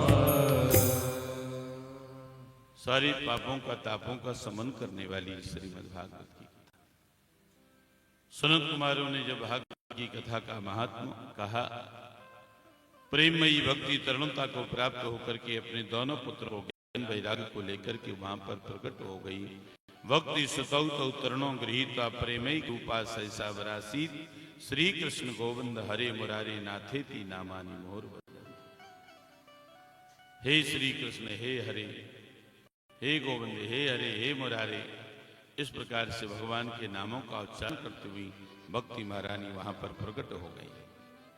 श्री कृष्ण गोविंद, ये भक्ति महारानी का संकीर्तन है, सभी लोग करेंगे। श्री कृष्ण गोविंद हरे मुरारे, हे नाते नारायण वासुदेव, श्री कृष्ण गोविंद हरे मुरारे, नाथ नारायण वासुदेव।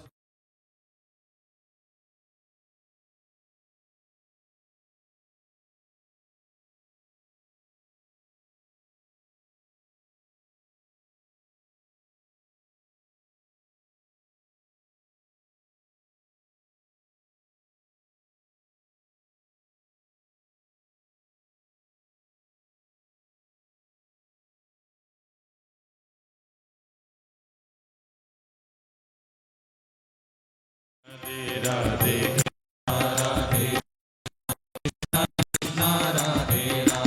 राधे कृष्ण राधे कृष्ण कृष्ण कृष्ण राधे राधे राधे कृष्ण राधे कृष्ण कृष्ण कृष्ण राधे राधे।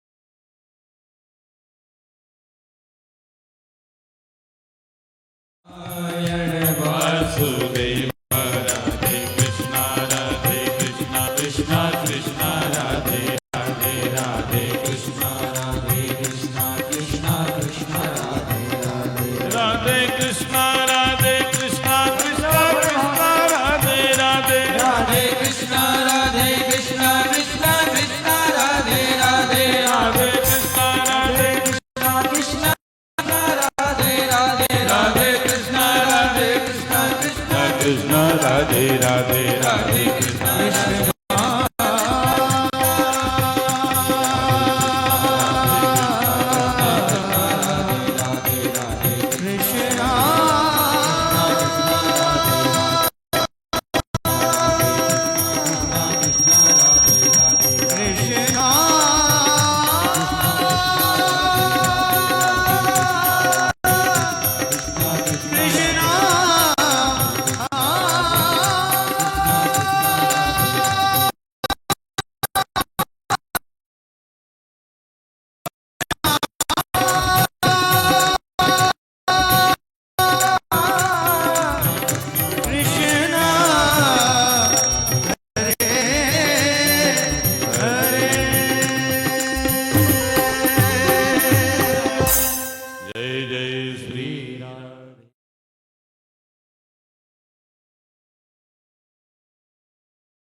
कल की कथा का समय 2 बजे तक 2 बजे का समय है, ठीक है। अब यहीं तो रहना है, कितने बजे भी कोई नहीं। 2 बजे से कथा प्रारंभ हो जाएगी। 2 से 5 बजे तक कथा थोड़ी बढ़ भी सकती है, तो कोई दिक्कत नहीं, आराम जैसे प्रसंग के अनुसार जितना हरि इच्छा तक, 2 से हरि इच्छा, ठीक है ना। तो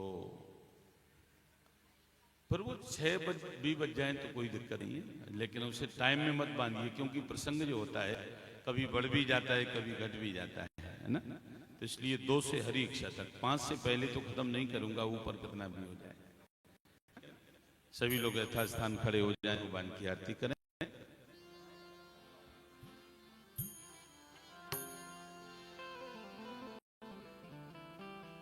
वॉल्यूम बढ़ा देना भैया।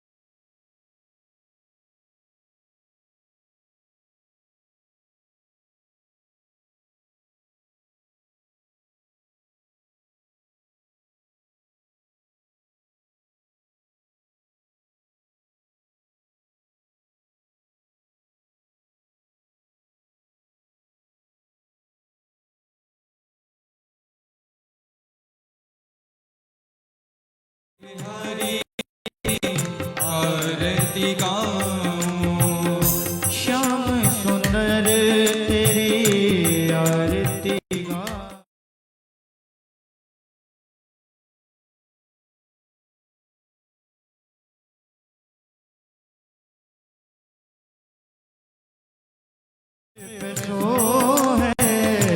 तोरे मुख के तेरे शीश पे सो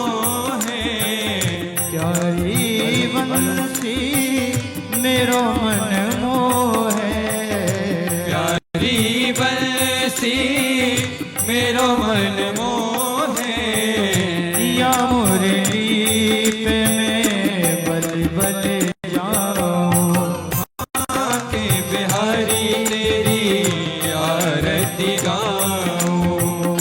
चरणों से निकली है गंगा चरणों से निकली है गंगा प्यारी, जिसने सारी दुनिया तारी, जिसने सारी दुनिया तारी। उन चरणों के मैं दर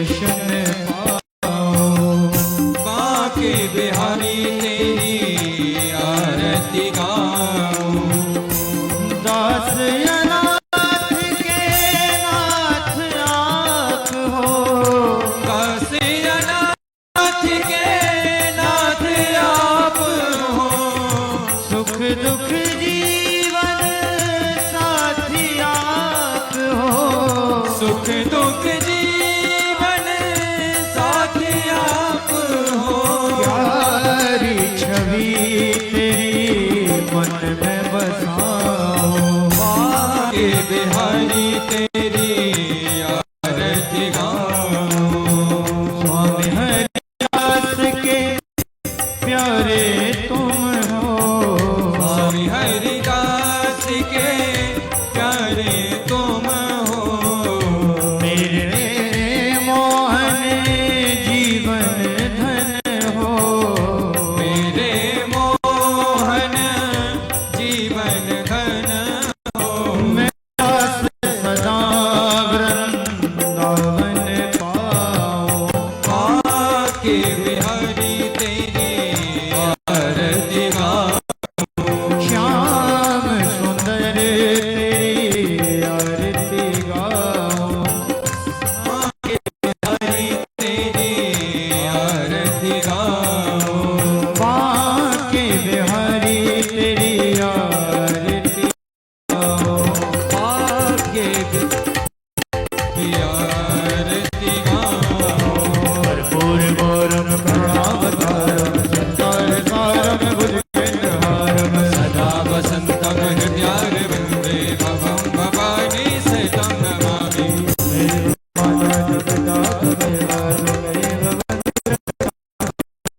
त्वमेव वेद्या त्रिगुणं त्वमेव, त्वमेव सर्वं मम देवो देव। त्वमेव सर्वं मम देव देवा, त्वमेव सर्वं मम देवो देव। त्वमेव सर्वं मम देव देवा। ओम जलेन शीतली गणम पुष्पे देवादिवंदनम आरोग्यार्थे आत्माभिवंदनम हस्तो वृक्षाल्य मंत्र पुष्पांजलिम।